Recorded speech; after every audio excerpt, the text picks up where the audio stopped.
What's going on, guys? Welcome to the channel. Today's video we will be covering the brand new November Dev Note update in Tower of God New World. But before I get started on the video, make sure you guys comment, like, and subscribe, and also turn on that post notification bell so that you guys can always stay tuned as to when I post new videos. Really appreciate it. And if you guys are new here on the channel, you can join my brand new Discord server by going to my channel description. I cover games such as Reverse 1999 and also Tower of God New World. So if you guys are interested in those type of games, you can go ahead and join my Discord server by clicking the link, and I'll also put the link in the comment section down below. But anyways, let's not waste any time. Let's hop right into the video. So we have a lot to cover today. This dev note is really long. Like, as you guys can see, like, look at how long this is. This is absolutely insane. So there's a lot to cover in this November update, so let's get right to it. So first things first, one thing I want to clear up is that since I'm covering Reverse 1999, it's really hard for me to, constantly post Tower of God videos. So what I'm going to do is that I'm mostly going to cover updates for Tower of God New World, cover updates when new characters come out, and dev notes and summon videos, and I'll say that's pretty much it. Because I have to spend some time on Reverse 1999 as well, because I'm also making content on that game. So it's going to be kind of hard for me to, keep going back and forth with Tower of God and Reverse 1999. But don't worry for, my Tower of God viewers. I'm still covering this game 100%. It's just that everything is going to be balanced out between Reverse 1999 and Tower of God. It's going to be 50-50. So now that that's out the way, let's get right to it. So first things first, we have adventure mode difficulty and rebalancing rewards. So as the number of regulars playing the game increase, we also increase the number of floors in adventure mode, quickly increasing the difficulty level. However, we receive messages mentioning how the reward doesn't really match the level of difficulty to clear certain floors. The main goal of Tower of God New World is to pass the tower's test and climb to higher floors, so we felt the need to keep providing this type of fun to our regulars. However, as mentioned through your suggestions, it had the opposite effect, and after reaching certain floors, the difficulty and rewards did not make the experience more fun. This is a point we want to make direct improvements on.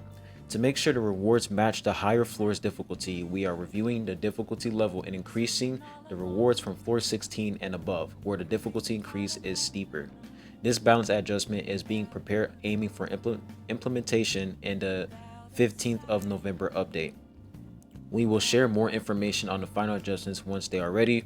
The adjustment's goal is to make sure climbing the tower remains fun, so even after the update, we will keep doing our best to keep filling in any gaps that may appear in the future. So their final, basically they're going to adjust tower grinding where you're playing in adventure mode. They're going to adjust the rewards, they're going to adjust the difficulty, and this is going to be implemented on the 15th of November. So when the November update arrives, it's not going to immediately arrive.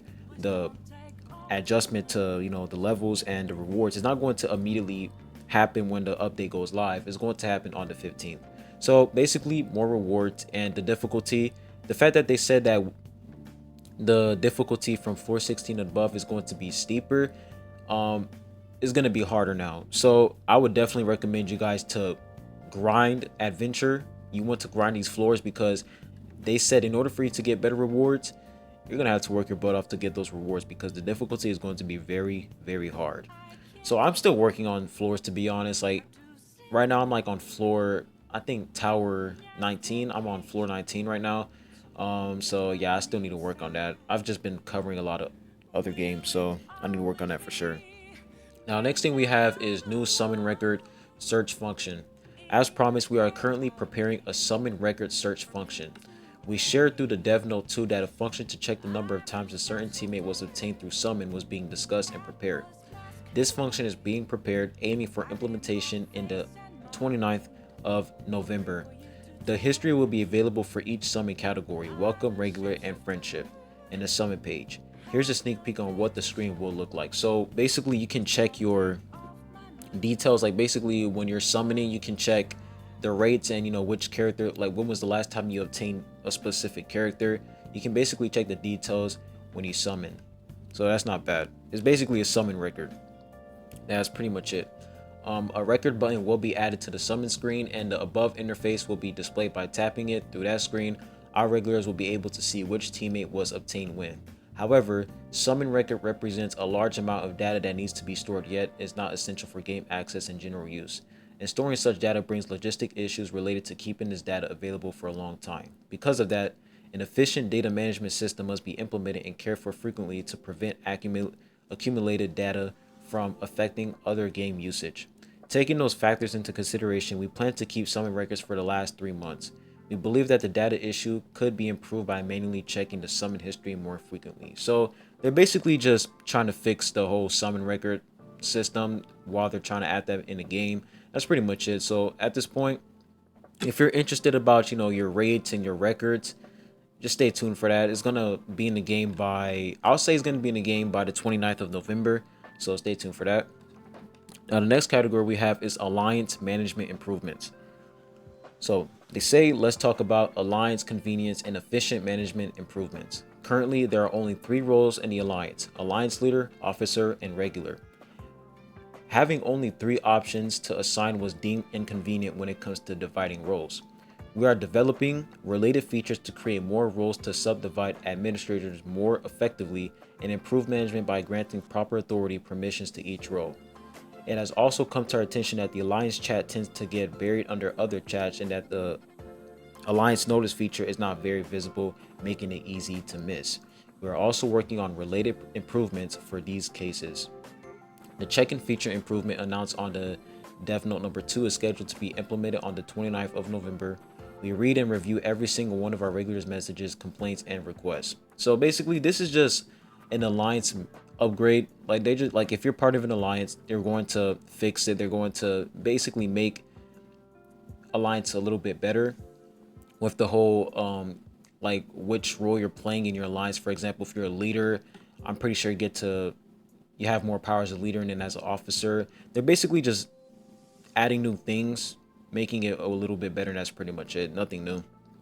And then for new teammate list filter options, regular who grow their teammates constantly need to check their teammates' report, proficiency, and equipment status.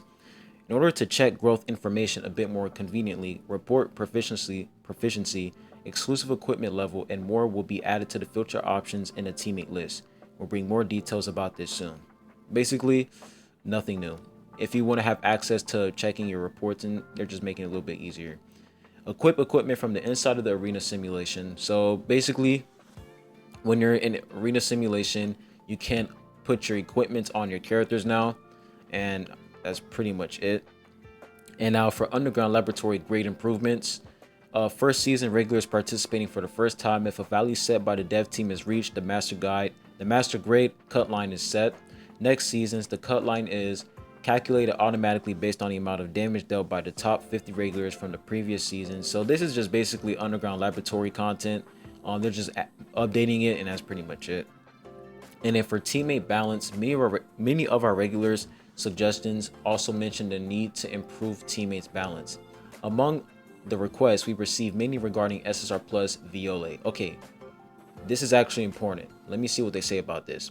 When it comes to VIOLE's skill, I want to have a closer look at what was originally intended for him during planning and the parts that seem to be causing a bit of confusion recently.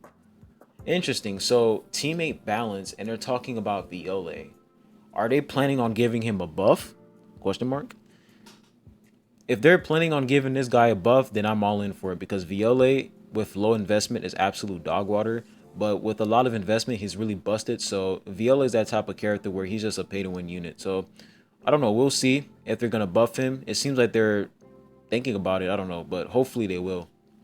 VIOLE's passive skill, VIOLE's blue ore activation conditions. Once hit by a close range attack, they're just basically talking about his skills, and that's pretty much it. If VIOLE's exclusive equipment is enhanced to 30 or above, he will become invincible for 10 seconds when using his special move Thorn.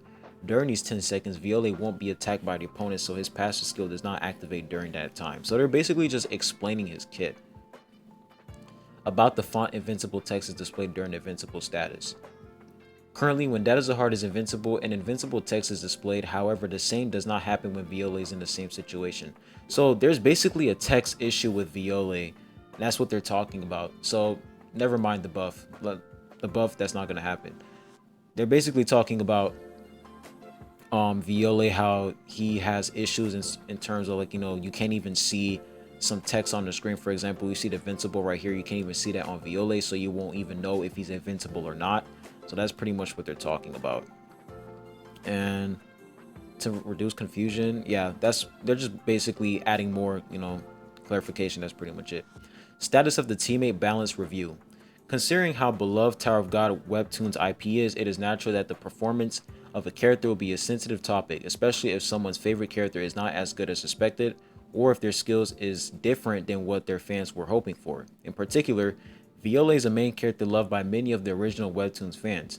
For VIOLE, even though other skills must be activated after activating his special move, Thorn, to gain an advantage, many people voiced their dissatisfaction and mentioned that the skill activation order should be different. The dev team is reviewing the suggestions we received, but when it comes to skill activation order, it was not possible to provide a faster reply because it is not something that affects only VIOLE, but the rule is applied to all teammates, and several variables have to be considered since it can change depending on the teammate combination used in battle. So they're basically talking about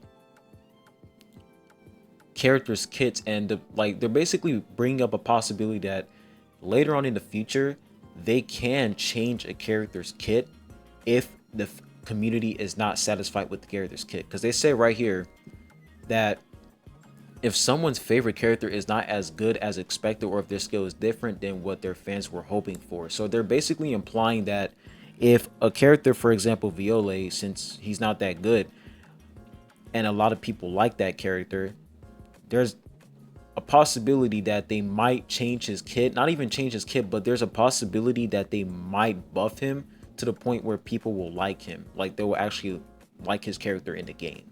I don't know, we'll see. The dev team is reviewing the suggestions we received, but when it comes to skill activation order, we already read that. Also, in Tower of God New World, we tried to avoid making balance adjustments after the release of a teammate because that may result in losing the trust of regulars who invested in upgrading and enhancing that teammate. I completely agree with this because that would basically be false advertisement, because let's say VIOLE, he will, in his kit, he will have an additional 50% crit rate when he activates Thorn, right? And then when he releases, the devs take that buff off and they're like, you know what, never mind. We didn't mean to add that, in his kit. That would be false advertising, because you guys are basically making us invest into a character because of his kit, and then you guys take something out his kit. So I understand that. So this point right here, I agree with this for sure. So that's why they should really be careful before they, finalize their character and be like, okay, this is the character's kit. They need to be careful when they're, creating the character's kit and what the character could do. However, if we look back, 3 months have passed since the game launch, and we identified a few teammates that need to be balanced. We are currently evaluating and reviewing the teammates' overall balance in the game, including VIOLE. Along with VIOLE's skill, we are currently reviewing and considering adjusting the performance of other teammates such as Karaka, Hansong Yu, Kyutaro, these names, man, Jia, and Data Zahar. So they're literally reviewing their performance. So my biggest question is, are they going to buff these characters, or are they going to debuff them?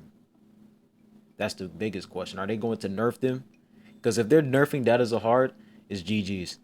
It is important to highlight that changing one teammate's balance affects the balance of the opponents that appear in various contents of the game, and many things that need to be considered during the review, making this a process that takes a bit of time. We will keep doing our best to improve the performance of teammates our regulars are looking forward to through these balance adjustments. So this category was actually pretty huge. Like, they're basically saying, all right, if a character is trash, we're gonna look into it and we're gonna try to see if we can buff that character and make them, at least playable. So that's not bad, but it's kind of worrying me, the fact that Data Zahar is included in this list, and Jia as well. Like, hopefully they don't do anything about these characters, because right now Data Zahar and Jia, they're perfectly fine. So do not touch these characters. But for VIOLE, you guys can do whatever you want with that character, because he is just not that good with no investment. So VIOLE, definitely need to fix him. But for Jia and Data Zahar, Karaka, the fact that Karaka is an SSR plus character and he is technically bad at the late game, unless you have a lot of copies of him, I want to see what they're going to do with Karaka. But for these other characters, I don't really care about them. But for Jia and Data Zahar, don't touch them. Don't touch them at all. They're perfectly fine. Other topics under review. We are currently also reviewing the following topics brought up by regular suggestions. Thank you so much for sharing your opinions with us. So this is basically just things that the community is talking about, issues like blocking spam messages, regular chat, and issues where there's no way to use leftover equipment, and that's pretty much it. If there's accuracy involved in this, then hopefully they answer that. I don't see anything I don't see no accuracy in this list at all, so I don't even care. Next, I would like to change the atmosphere a bit and introduce the upcoming content for November. First, let's talk about the new dungeon, the secret floor, and the ignition weapon system. New dungeon content, the secret floor. In the original Tower of God webtoon, the secret floor is the space where Zahard's data and other rankers' data live. In the game, it is presented to our regulars as a new dungeon. The secret floor, as briefly introduced in a previous roadmap, the secret floor is a dungeon where you can acquire an ignition weapon and will be unlocked in conjunction with the adventure stage. In the secret floor, a new monster, Golem, appears. You can enjoy a different kind of fun than before because you have to devise a strategy considering the boss's characteristics. The image below is the sneak peek of the newly added monster, Golem. So, in this brand new feature, we're going to have a new monster, which is Golem. And it seems like these monsters are going to be a lot harder because, as you guys can see, this Golem, he can provide shield, he can heal himself. This guy has, like, you know, AoE attacks. This guy also has projectile attacks. So this seems like these monsters, they're going to be really cool. So really interesting to see, you know, what they can do. Really excited about that. And the whole ignition weapon, I'm really excited about that too. The secret floor monster Golem. The content is currently under development and is subject to change by the time of the update. Along with the new monster Golem, a new system called Restraint Point is applied to the secret floor. Restraint is a figure that applies debuffs to allies and buffs to enemies during the secret floor battle, so our regulars can have fun selecting and combining them. So you can apply debuffs to yourself and you can also apply buffs to the enemy. Interesting. So this is basically just a huge negative because the enemy, they're just getting buffs and you're getting debuffs. And the fact that it says 5 right here, I'm pretty sure you can only select 5 debuffs. I don't know, but this is interesting. We're just gonna have to wait and see. Restraint system UI Korean. The content is currently under development and is subject to change by the time of the update. Restraint points exist depending on the type of restraint, and you can obtain an ignition weapon by clearing linked missions according to the restraint points accumulated during the secret floor battle. Ignition weapon system.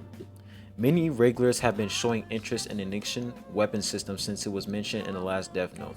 As you can see in the Tower of God original webtoon, the ignition weapon has a personality sealed in the weapon like the Black March of the 13th month series. So the Black March is basically Bomb's weapon, the main character. And taking advantage of this concept, the Tower of God New World's ignition weapon, which will soon be coming to our regulars, was also planned as a spirit sealed on the weapon. We will show an illustration of the ignition weapon. So this is one of the spirits inside the ignition weapon. The content is currently under development and is subject to change by the time of the update. I don't know how to say this. I'm just gonna say Wool. I'm just gonna call her Wool. Wool is a romanticist who sealed her soul in a sword in order to be with the person she has waited her whole life for, and has the concept of opening her heart and lending her strength only to those who dedicate the affection to just one person. We designed it so that our regulars can feel the charm of ignition weapon itself. The ignition weapon system is unlocked by clearing certain adventure stages and achieving the equipment growth of your teammates to the certain level. So this is basically what it looks like.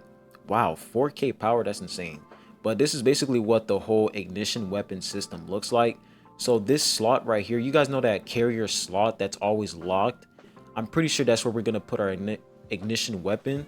And the fact that these are glowing, these are probably like, I don't know what this is. The fact that it's glowing, maybe they're going to introduce a whole new artifact system where we're not going to continuously grind the same artifacts, because you can't really grind artifacts in this game. You just go AFK and then when you come back into the game, you claim the loot and then you just get artifacts.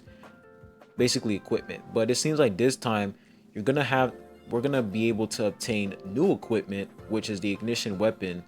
And that's going to have, you know, different stats, and these type of equipment is going to benefit certain characters.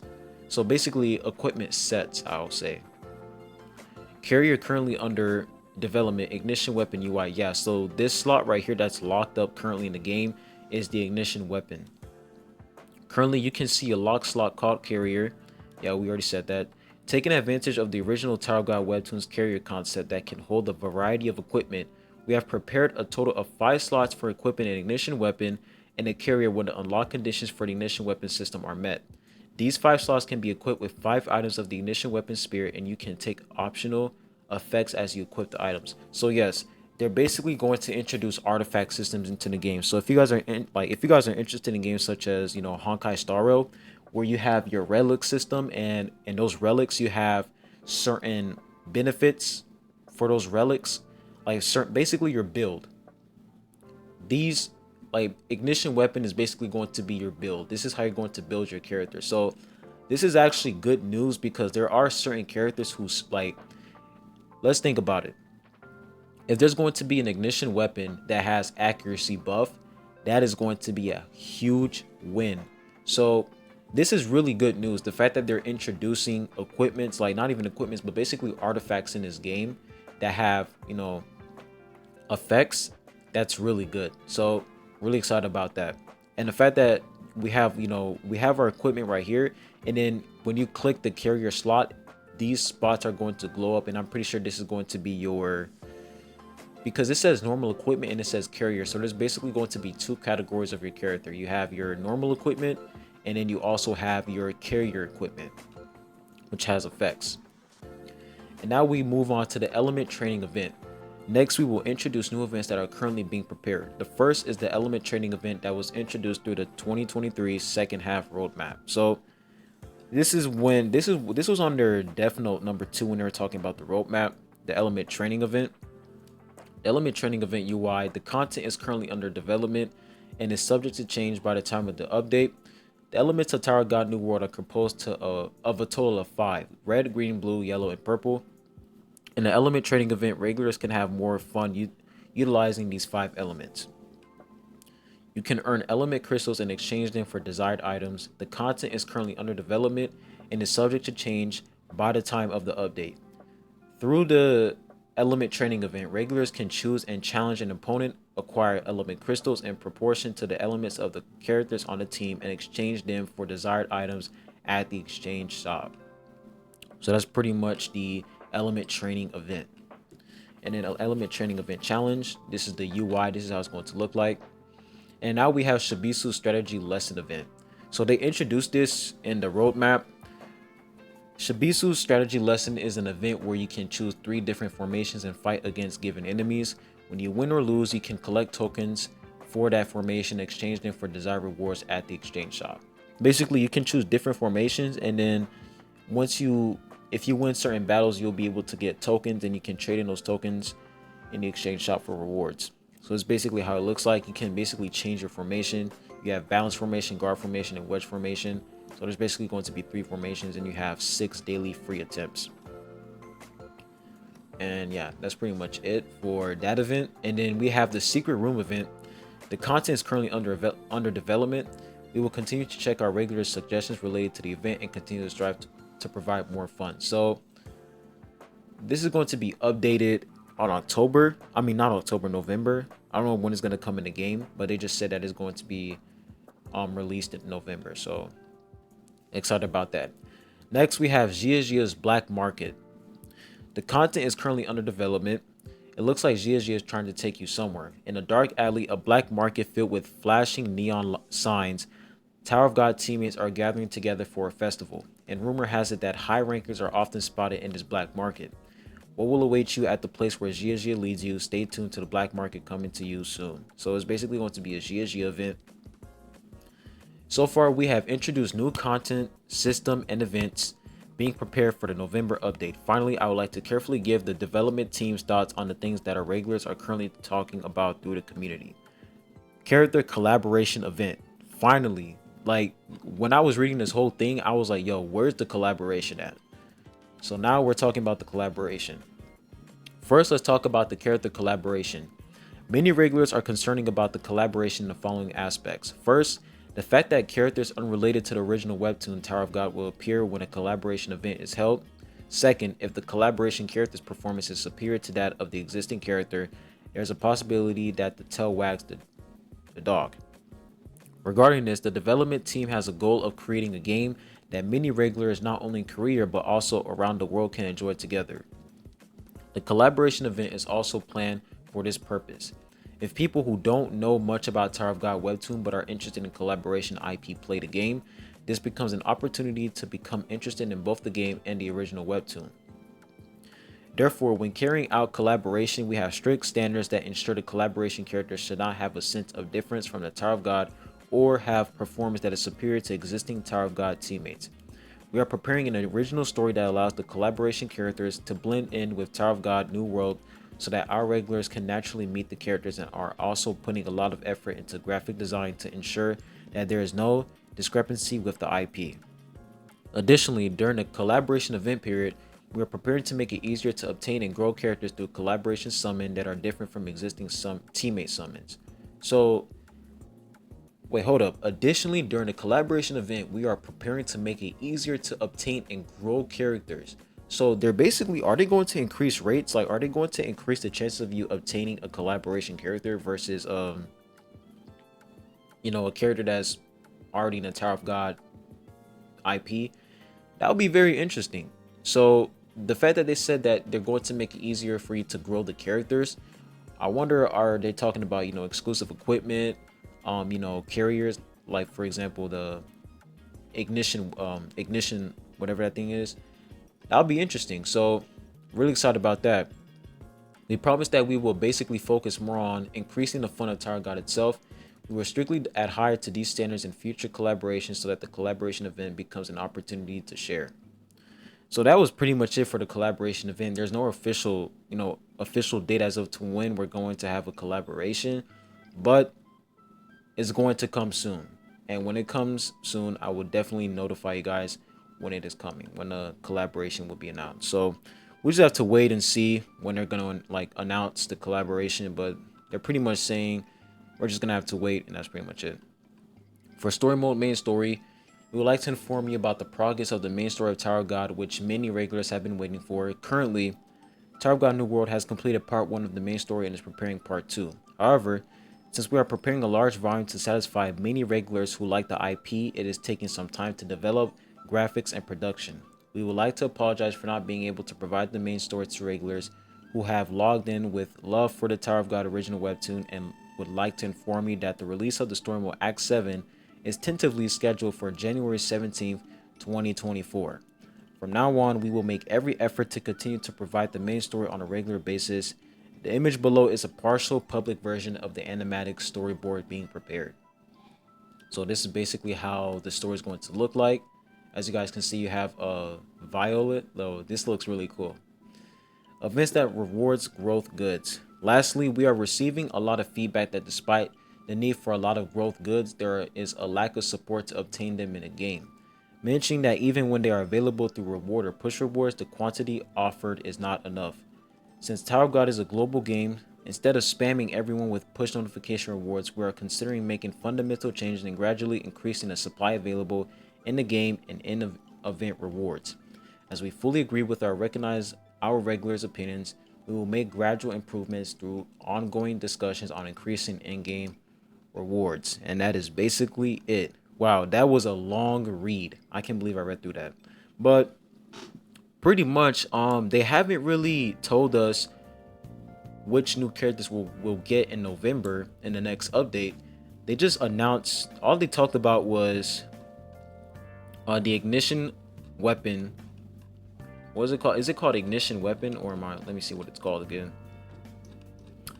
Yeah, all they talked about was the ignition weapon. They talked about the secret floor. That's what they talked about. They also talked about collaboration, basically adjustments to characters such as Data Zahard, VIOLE, Gia, and etc. So that's pretty, I'll say those are like the top news, to be honest. Everything else is just, events and basically just adjusting and just fixing the game, and that's pretty much it. But other than that, I'm kind of surprised the fact that they didn't announce any new characters. Like, are we not gonna get any new characters for this next update?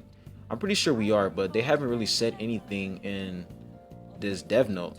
But we're just gonna have to wait and see. But I'm pretty sure for this update it's going to end by tomorrow or Wednesday. I'm pretty sure it's gonna end by tomorrow. So we'll see what we'll get in the November update. But that's pretty much it for the dev note number 3. They talked about ignition weapons, and honestly, the only thing I'm really excited about is the ignition weapon. Like, I'm very excited for the ignition weapon because they're basically introducing artifacts in this game. Because equipment, all like the equipment that we have in the game, they all have a fixed stats. Like, the stats are all the same. You don't get, different stats. All the stats are the same. The only way you can change the stats is by upgrading them and getting, like, higher rarity or lower rarity. So if you have an A grade equipment, your stats are going to be lower than an S grade equipment. All the stats are the same. But for the ignition weapon, is basically artifacts that have effects, and they all have different stats based off of RNG. So really excited about that. This is really when, like, we get to build our characters and actually, use our characters.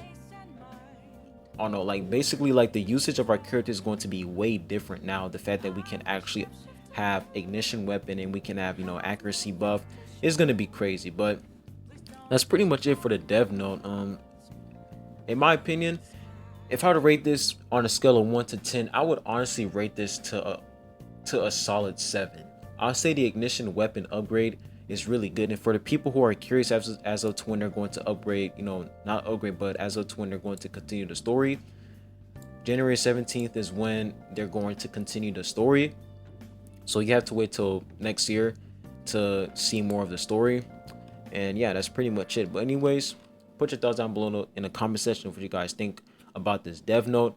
Are you guys excited? Are you guys not excited? I want to see y'all's opinions. But anyways, I'll be leaving the video at that. Make sure you guys comment, like, and subscribe. I appreciate you all for watching the video. I'll be catching you guys on the next one. Peace.